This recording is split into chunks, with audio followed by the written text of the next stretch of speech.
Republican Senator Thom Tillis is one of the two senators who voted against proceeding with the destructive, big, ugly bill this weekend.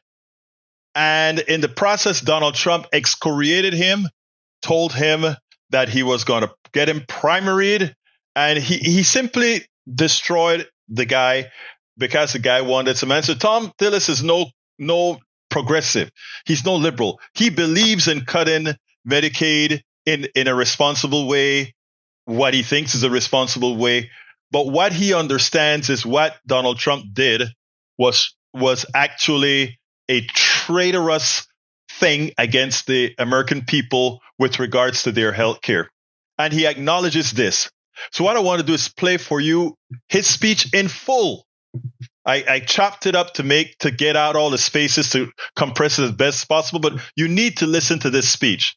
This is an honorable guy, even if you don't agree with his conservative policies. Listen to this and then Mr. President. The Senator from North Carolina. Thank you, Mr. President. Mr. President, I come today to explain my vote yesterday for voting against the motion to proceed on this bill. Mr. President, I spent most of my career in management consulting, managing large, complex enterprise projects, multi-year, thousands of hours, a lot of complexity that take people, process, and technology to make it work. I learned a lot in that career. And I was able to go to the legislature and take that mindset as a member of the minority for 2 terms. And then we got a majority in 2010. And I found myself being the Speaker of the House. And Mr. President, we were in the middle of the financial crisis. When I got sworn in January of 2011, North Carolina had a $2 billion shortfall on a $20 billion general revenue fund. And I had 6 months to balance that budget. Well, Mr. President, we did something that had not been done in North Carolina. We took the time to understand every aspect and every dollar that was being spent in government. We determined how to cut government in a way that was sustainable. We cut 12% from the university system budget, not the rate of growth, but the actual spending. And I had some people say that it was going to be disruptive and the University of North Carolina would never be the same again. But Mr. President, we did it in a way that was instructed by the operations of the university system. And we did it in a way in concert with the chancellors. And you know what happened, Mr. President? We actually balanced the budget. We did do those cuts. And the last time I checked, the North Carolina university system is still considered one of the greatest systems in the United States of America. Why do I use that example? Because the Medicaid proposal in this bill bears no resemblance to that kind of discipline and due diligence. It has no insights into how these provider tax cuts are going to be absorbed without harming people on Medicare. And even worse, most of my colleagues do not even understand on either side of the aisle the interplay of state-directed payments and the devastating consequences of the funding flows that are going to be before us. Mr. President, here's how I figured out the impact in North Carolina. I used to be Speaker of the House, and I like the Speaker and have good relationship with the Speaker and the President pro tem, so I called them up. And I had my staff ask them if they would do an economic impact assessment on what this proposed bill would do to the Medicaid program in North Carolina. But I didn't want just the view of the Republican partisan staff that reports to the Speaker and the President pro tem on how they're going to absorb this bill. I decided to go to Josh Stein, the governor, and I went to his Democrat staff for Medicaid. I asked them to prepare an estimate into Josh Stein, the governor, and I went to his Democrat staff for Medicaid. I asked them to prepare an estimate in negotiation. I asked 3 different independent groups, a partisan Democrat group, a partisan Republican group of experts,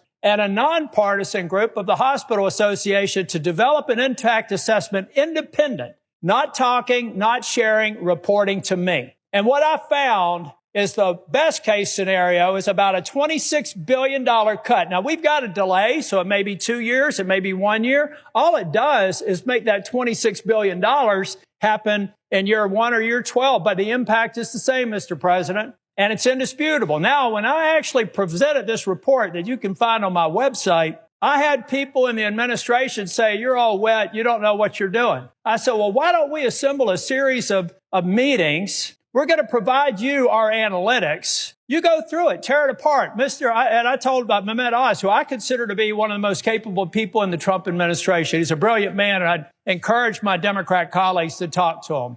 He knows his stuff, and he's very focused on getting efficiencies out of CMS. So we had 3 different conference calls with CMS, with Oz on the phone and on the video, and me on the video. And I said this, guys, I would love nothing more than you to prove me wrong. I would love nothing more for you to tell me it's not 26 billion or 30 billion, that it's 2.6 billion or 2 billion or 200 million. But after 3 different attempts for them to discredit our estimates, the day before yesterday, they admitted that we were right, that between the state-directed payments and the cuts scheduled in this bill, there's a reduction of state-directed payments. And then there's the reduction of the provider tax. They can't find a hole in my estimate. So what they told me is that, yeah, it's rough, but North Carolina's used the system. They're going to have to make it work. All right. So what do I tell 663,000 people in 2 years or 3 years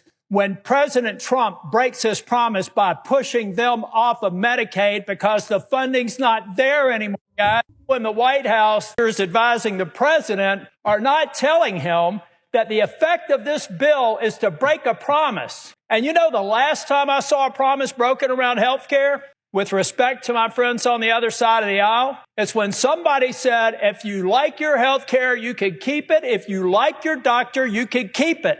We found out that wasn't true. That made me the second Republican Speaker of the House since the Civil War, ladies and gentlemen, because we betrayed the promise to the American people. 2 years later, 3 years later, it actually made me a U.S. Senator because in 2010, it had just been proposed. And just anticipation of what was going to happen was enough to have a sea change election that swept Republicans into the majority for the second time in 100 years. Now, Republicans are about to make a mistake on health care and betraying a promise. It is inescapable that this bill in its current form will betray the very promise that Donald J. Trump made in the Oval Office or in the cabinet room when I was there with finance, where he said we can go after waste, fraud, and abuse on any programs. Now, those amateurs that are advising him, not Dr. Oz, I'm talking about White House healthcare experts, refuse to tell him that those instructions that were to eliminate waste, fraud, and abuse all of a sudden eliminates a government program that's called the provider tax. We have morphed a legal construct that admittedly has been abused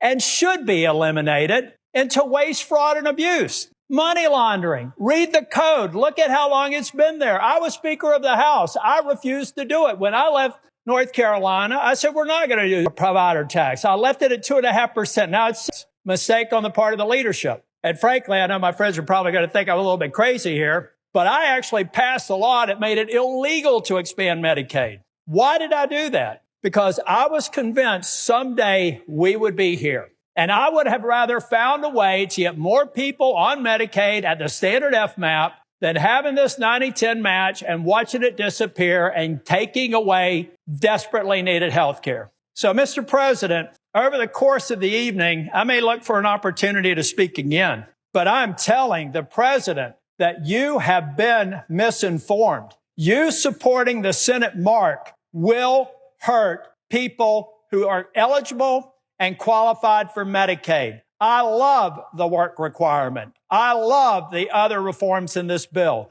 They are necessary, and I appreciate the leadership of the House for putting it in there. In fact, I like the work of the House so much that I wouldn't be having to do this speech if we simply started with the House mark. I've talked with my colleagues in North Carolina. I know that we can do that. And I believe that we can make sure that we do not break the promise of Donald J. Trump that he's made to the people who are on Medicaid today, Mr. President. But what we're doing, because we've got a view on an artificial deadline on July 4th, that means nothing but another date and time. We could take the time to get this right if we lay down the House mark of the Medicaid bill and fix it. And I know that my friend and colleague from New Hampshire, I jumped in front of her, so I'm only going to take another minute or two. But Mr. President, we owe it to the states to do the work to understand how these proposals affect them. How hard is that? I did it.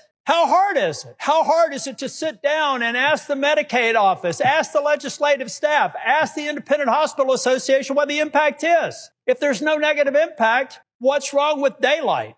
What's wrong with actually understanding what this bill does? Mr. President, I know what it does because I spent a career implementing complex systems, and then I had the privilege of being Speaker of the House, and I implemented them in a government setting. And since I've been here, I've focused on bills and watched their implementation from the cradle until they're fully implemented. Mr. President, we owe it to the American people, and I owe it to the people of North Carolina to withhold my affirmative vote until it's demonstrated to me that we've done our homework. We're going to make sure that we fulfill the promise, and then I can feel good about a bill that I'm willing to vote for. But until that time, I will be withholding my vote. Thank you, Mr. President. Now, because he stood up for a truth, he decided not to run. He won't quite say it that way, but he understood that the waves of air was against him. The headwinds was too much because Donald Trump is going to let him pay for not allowing Donald Trump to betray the people, to break a promise to the people about Medicare, Medicaid not being cut. He admits it. He confessed the bill cuts Medicaid, and it will hurt his 600,000 plus North Carolinians if it is allowed to occur. And he decided he is going to lose his job because he won't do that to his constituents. Amazing.